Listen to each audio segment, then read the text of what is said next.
We had closed several hours earlier, but a customer literally forced her way through the front doors to be served. This happened a few years ago. We were opening a new department in the store, and part of the day shift was called in to help the night shift stock merchandise for tomorrow's big opening. All around the store, loud night shift workers were rushing back and forth, while a small handful of day shift employees sat in the new department pale, hollow-eyed, jaws hanging open, looking like they were auditioning for a new season of The Walking Dead. I was sitting at the computer in the new department, checking the incoming merchandise, when I noticed someone walking toward me. I looked up, expecting to see an employee, but instead I saw a pregnant woman with a huge belly slowly waddling toward the counter. She looked absolutely exhausted. Messy hair, sunken eyes with dark circles. She was wearing pink pajamas and fuzzy pink slippers, which sharply contrasted with probably the coolest leather jacket I had ever seen. That jacket had chains hanging from chains. It was that awesome. It took her almost a full minute to walk down the aisle and reach the counter. And during that whole time, all I could think was how she even got into the store and made it that far without anyone stopping her. It's hard to miss someone like that. Anyway, she reached the counter and we started talking. Let's call the tired pregnant woman PW, and I'm just me. Also, she spoke almost in a whisper. PW, hey, she takes a breath, gives a faint smile. Me. Hey, how did you get into the store? We're actually closed. Me. PW, the door was open. The next day, we reviewed the security camera footage and saw that the heavy automatic doors were slightly open, maybe 1 centimeter. And despite her condition, she somehow found the strength to pull them open enough to squeeze inside. Me, I see. Well, we're still closed, so... They told me you can still turn the register on. She meant the checkout terminal but called it the register. I was even more confused. Me, who told you that? PW looks toward the entrance. They said the registers are locked, but you have a card that can open them. Instinctively, I reached toward my belt where my admin card hung and rested my hand on it for a moment. Yes, my card could override the system. But all the cash had already been counted and removed from the drawers. I understand. Well, if you pay with a card, that would work. PW, so it'll work? Me. Yes, it will. But we're deep breath. Closed. Me. However, since you came all this way, all right, I'll do it. PW, thank you. I really appreciate it. She turns around and starts walking away, wobbling from side to side. Wait, that register isn't active. When you grab what you need, go to the front checkout. I'll meet you there. PW smiles, nods, and walks off much faster than she walked in, like she suddenly found a new purpose in life. I shook off the last bits of my night shift haze and slowly headed toward the front of the store. About 10 minutes later, she appeared again and walked up to me. In her hands, she held a single item. She placed it on the counter with the utmost care, almost reverently. When I finally saw what it was, my heart nearly split in half. It was children's cough syrup. In that moment, everything became painfully clear. Everything fell into place. After PW paid, thanked me again, and left, I talked to my coworkers and they confirmed my suspicions. It turned out PW had run into several employees, and each one tried to stop her. But none of them could bring themselves to turn her away once they realized why she came. The night shift employees encountered her first. They apologized, said they couldn't help, and sent her to their team lead, who might be able to. The team lead sent her to the new department where the day shift workers were. I later asked them what they would have done if this had been any other night, and they said they would have just given her the medicine for free. When PW reached the new department, the day shift employees also tried to stop her, but they directed her to me. Some even mentioned my admin card and told her I could definitely help her. Before arriving at our shopping center, PW had stopped at several gas stations unsuccessfully. Desperation led her to us, and one way or another, she was going to leave with that medicine. Edit. Honestly, I expected a negative reaction to this post, not the amount of warm comments that actually brought tears to my eyes. Many of you are calling me a hero, but I need to tell you about the two people who, in my opinion, deserve that title much more, even though I didn't mention them in the original story, because I didn't want them to get criticized. The first real hero is an elderly neighbor who, despite the late hour, agreed to watch over PW's sleeping toddler and sick infant while she went out to get the medicine. Even though she has passed away, she deserves enormous posthumous respect. The second hero is the taxi driver who drove PW that night. After the second gas station in a row turned out to be useless, he turned off the meter at the current fare. And later, when he brought PW home with the medicine, he canceled the entire fare and wished the best for her baby. One sacrificed sleep despite age and fragile health. The other sacrificed money, his own income. Both just wanted to help PW reach her goal faster. And I truly believe those two deserve praise far more than I do. Story 2. A woman threw a meltdown over a soap promotion, and she regretted it. We had a sale on liquid hand soap. Buy one, get the second one free. Plus, several thousand bonus points. A great deal. And you could stack points. Well, good discounts usually attract the worst customers. The classic coupon ladies, in their mid-40 seconds to 60 seconds, who are convinced they're expired $0. 60 coupon is more valuable than the time of any unlucky employee forced to deal with them. Our website had a convenient feature. It showed the nearest store and how many units of a certain product were left. The data updated every night after closing. Unfortunately, all 8 boxes of that soap were sold out during the first hour after opening. Apparently, our promotion overlapped with a coupon for $1 off when buying 2 bottles. So the entire day we had coupon ladies coming in demanding the soap or threatening to call corporate. There were about 10 minutes left until closing. We were already praying no one else would show up for that soap when suddenly a woman walked in. You know the type. Leggings, a glittery motivational phrase across the chest, a binder full of coupons in her hands, and a haircut screaming, "I want to talk to your manager." She rushed straight to the soap aisle, where she was greeted by an empty shelf and a sign saying, "Out of stock." She stormed back to the register, where I was just letting the cashier start closing, and demanded a manager. I told her I was the manager on duty and would assist if I could. Let's call her CL Coupon Lady, for obvious reasons. "Excuse me, but your website says you have 96 bottles of this soap. The shelf is empty, so go get everything from your back room. I'll take all 96. Me. "I'm sorry, ma'am, but we sold out this morning." "If you had come earlier." CL interrupting, "Earlier. How could I come earlier if I had to cut out 96 coupons for this soap? Is less than #0. 5 is greater than. Your website says it's in stock." Me. "Please don't raise your voice at me. We'll get restocked later this week. The promotion will still be valid if you want to come back." CL. "No. You're going to go get my soap right now. I know you're hiding it in the back for yourselves." Me. "Ma'am, please, stop yelling. We're closing. I'll have to ask you to leave. If you'd like, you can call tomorrow and speak to the store manager." CL. "Call him right now. You're not a real manager, and I'm not leaving until someone helps me. I spent my whole day cutting coupons and your website says you have 96 bottles. I'm not leaving without all 96. She slammed her binder on the counter with every word. If that's how reasonable people show emotions, then wow. Me. "If you don't leave, I'll have to call the police. Please leave the store and call us tomorrow when we can handle this calmly." CL. "Get lost. I'm sitting right here and not moving." She yanked her binder open and began throwing coupons for soap everywhere. I called the police. She was still having a full meltdown when the officer walked in. While we went through the usual, "What seems to be the problem?" more police cars started arriving outside. The officer's radio crackled. He answered, and his face changed immediately. He asked the woman to step outside so he could ask her a few questions about the vehicle she arrived in. She turned and bolted for the door, but didn't get far. The officer caught her almost instantly. We watched through the window as he led her toward a patrol car. Outside, 5 more police cars were parked in a half circle around the pickup truck she'd arrived in. Other officers were asking the man in the truck to get out. From the window, my cashier and I watched them try to convince him to exit for nearly 20 minutes. They already had their guns drawn. It was serious. Later, our store manager told us the truck was stolen, and the man with her was her dealer, and he had substances on him. Apparently, she planned to pay him with soap. No idea why he needed soap. But the night was wild. Story 2. A woman wanted to return 5-year-old pastries.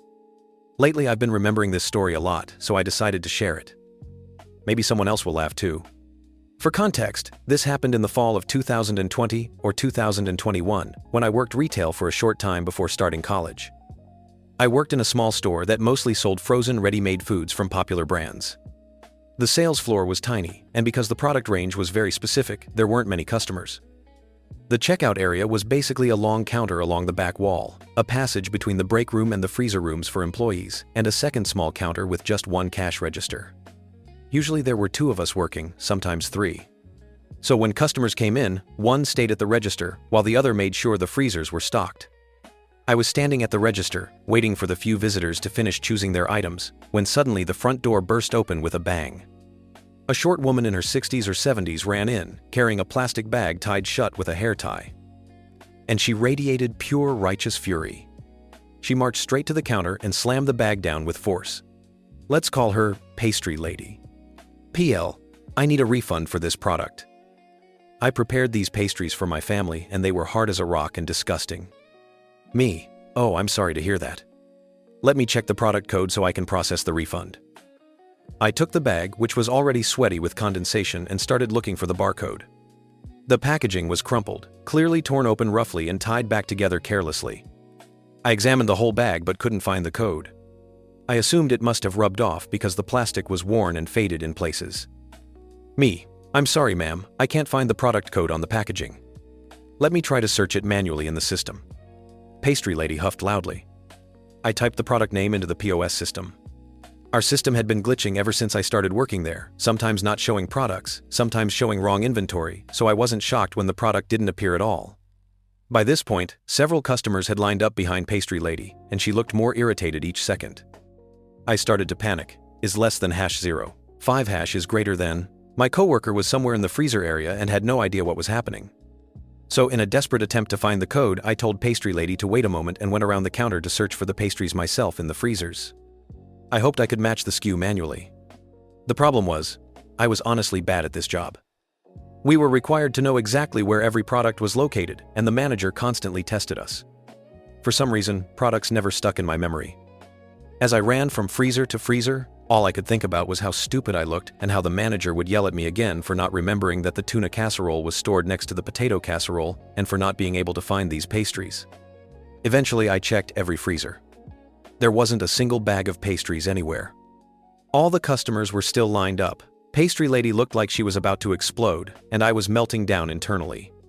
I returned to the register, sweating and holding back tears. Me. I'm sorry, ma'am. I can't find the product code anywhere, and I can't find this item in the freezers either. JA 4. Why do you need that silly code? Just process the refund. Me. I can't do that without the code. We have to enter it into the system. PL, then call your manager. Me. The manager is not in the store right now, but I can. Then call him on the phone. At this point, I was sure I had messed up badly. I went to the employee hallway and grabbed the phone. I called our manager, Ron. I was shaking, trying not to cry, while hearing Pastry Lady complaining loudly in the background. Me. Hi, Ron. I'm sorry to bother you, but there's a woman trying to return a product and I can't find the code anywhere. It's not on the packaging and it's not in the system. And I don't think we have it in stock. Ron, what is she trying to return? Me. A bag of pastries. Ron, wait, pastries? That's impossible. That company hasn't produced pastries in at least 5 years. I froze. On one hand, great, it wasn't my fault. On the other, seriously. The woman was trying to return pastries that were at least 5 years old. Ron told me to hand her the phone. I went back out. She was still standing at the front of the line, and the sweaty pastry bag was still on the counter. I handed her the phone, picked up the bag, and placed it on the back table so I could ring up the next customer if only she would move. But she refused to step aside, still yelling into the phone about rude employees and bad pastries. Eventually, a man from the line and Ron still on the phone convinced her to step away. I quickly processed the remaining customers. Everyone was incredibly polite and actually looked more amused than annoyed. At one point, Pastry Lady slammed the phone onto the counter like she was trying to break it. Once all customers left, the store finally became quiet. My coworker Sean came out of the freezer area to help me pack items and take over the register. I was about to grab my coat and gloves to start working in the freezer when I noticed something. Me. Hey Sean, where did you put the bag that was here? Sean. What bag? Me. The old bag of pastries the woman brought. Did you throw it out? Sean. No. I think she took it. While I was busy helping customers, pastry lady somehow snuck behind the counter, grabbed her bag of ancient icy pastries, and left, leaving behind only a sad little puddle of melted ice. Thanks for reading to the end. I hated that job with all my heart, but honestly, I love the customer service world even with moments like this. I have another story from that job that's a completely different mood. Maybe I'll post it someday. Story 4. Lady tried to return worn-out shoes. I work in the shoe department now. One guy came in wanting to buy the pair of sneakers I had literally just put on the display shelf. I looked at them and asked if he was sure he wanted that pair. They looked tight on him. He hesitated for a second, but then his mom jumped in. Mom, they're fine. If you like them, get them. That's your usual size. What's the difference? Buy them. They fit perfectly. Of course, he listened to his mom. He decided to take them and put them on right away. I warned him again. If you walk out in them and damage them, you won't be able to return them. This time, he didn't even think about it. He just looked at his mom, and she nodded like everything was fine. Well, whatever. I rang up the purchase, and they left. 2 days later, the same guy came back wanting to return those sneakers because apparently they hurt his foot on one side. I opened the box, and the shoes were clearly worn. Not I tried them on for 2 minutes. But I actually walked in these. I looked at him, and he immediately said, "They sold them to me like this. These were display shoes, that's why they're worn, not because I used them." His face dropped when I said, "I was the one who sold them to you." He clearly hoped he'd get a different employee who would believe him. Of course, I refused the return. Company policy does not allow taking back worn shoes. And we never sell damaged pairs. His mom was furious. The only alternative I could offer was stretching the shoes a bit. But the mom insisted the sneakers were defective because her son wore the same size in other brands and everything fit him perfectly. A return or exchange would not have been an issue if the shoes hadn't looked like someone hiked a mountain in them. She started putting on a full show, wouldn't let anyone speak, demanded a refund for her son, whom she pushed into buying the shoes. Then she demanded a manager. I called Manager Hashon. She came, calmly explained the policy again, and offered stretching as a solution. But the mom yelled and argued for 10 minutes straight, then demanded someone who would actually help. Is less than #0. 5 is greater than. So we called Manager #2. While waiting, Manager Hashon walked away, probably done with the nonsense. The mom turned to me and my coworker, shouting, insulting us, accusing us of being rude. We just turned away like we were trained to do. Then she started poking my coworker with her finger, trying to force her to face her, until my coworker walked off to help someone else. Unfortunately, that meant the mom now focused entirely on me. She stepped in close, way too close, invading my personal space. Every time I stepped back, she stepped forward. Still yelling, still blaming me for everything, saying I would do the same if it were my money, claiming she returns worn shoes in every store all the time, and a million other things. The whole time, her son just sat quietly nearby, waiting, while the dad calmly scrolled through his phone like nothing was happening. About 5 minutes later, Manager #2 arrived. And of course, she told the mom the exact same thing, no returns. Only stretching. But suddenly the mom changed her tone completely. She agreed to leave the shoes so they could be stretched and walked away peacefully. I don't know what Manager #2 told her. Maybe she implied she'd approve the return later, who knows. Another 2 or 3 days passed. The guy came to pick up the stretched shoes and try them on. The first thing he did after sitting down was call his mom. She told him to talk to Manager #3 this time, is less than #0. 5 is greater than. Manager #3 explained the same policy again, no refund. They could stretch them more, which might help. He took the sneakers, said thank you, and added he'd handle it at home. He walked out, and no one ever saw them again. Goodness, I hope they don't come back. Story 5. A couple of years ago, when I worked at a large home improvement store, I had a run-in with one very unpleasant older man. Let me clarify something right away. When I say I worked in the store, I don't mean I worked for the store. That's important. I worked for a company that supplied flowers, shrubs, and trees, but I worked on store property every day. For context, I'm getting a degree in forestry, and as my secondary specialization, I'm studying horticulture. I've already completed about 3/4 of the horticulture courses needed for a bachelor's degree. For personal reasons, I took a break, but I plan to return. On top of that, I worked 2 semesters in the university greenhouse and conservatory. And at home, I have more than a dozen plants of my own. So yes, I know how to water plants. And I know that when you water plants meant for sale, plants that need to look good, especially if they're tightly packed or often sitting in the shade, you cannot soak the leaves. If you flood the foliage, the plants can't breathe. Root rot starts. Leaves wilt. And then nobody buys them. Healthy plants sell. Rotting plants don't. I was watering them with a long hand sprayer, directing the water into my palm first, letting it flow gently under the leaves. Honestly, I thought it was a great technique, efficient and safe. Nobody else did it like that. And we lost about a third of our plants to rot. And that's when this man, maybe around 60, walked up to me and told me I was doing everything wrong. His wife was standing nearby. I ignored him. He repeated himself. "You're doing it wrong. Get lost and leave me alone." By that point, I was having a hard day already. It was hot. Middle of summer. I was at my limit. So I kept ignoring him.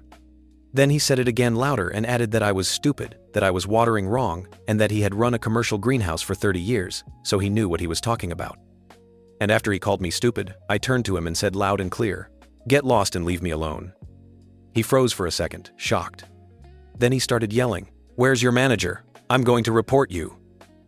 Remember how I said I didn't work for the store? I looked at him and said, "My manager oversees 7 different stores in the region. Good luck finding him." By the way, my manager was actually a woman, but I didn't bother correcting him. The man turned red, completely flustered. His wife came over with an embarrassed look, took him by the arm, and gently pulled him away. Nothing else happened. Either he didn't know who to complain to, or he realized nobody cared. And that's all, friends. Life in customer service can test your patience like nothing else. But remember, standing up for yourself doesn't make you rude, it makes you human. You have the right to protect your boundaries, your dignity, and your peace. Even when someone tries to belittle your work, your knowledge, or your worth, stay firm. Sometimes the strongest thing you can say is a clear, confident, "Get lost." Not out of anger, but out of self-respect. Take care of yourselves, appreciate those who treat you with kindness, and don't let anyone dim your light. If you're going through something similar, you're not alone. Hold on, friends. Better days are always ahead. You're watching StoryBoar, where real emotions tell real stories.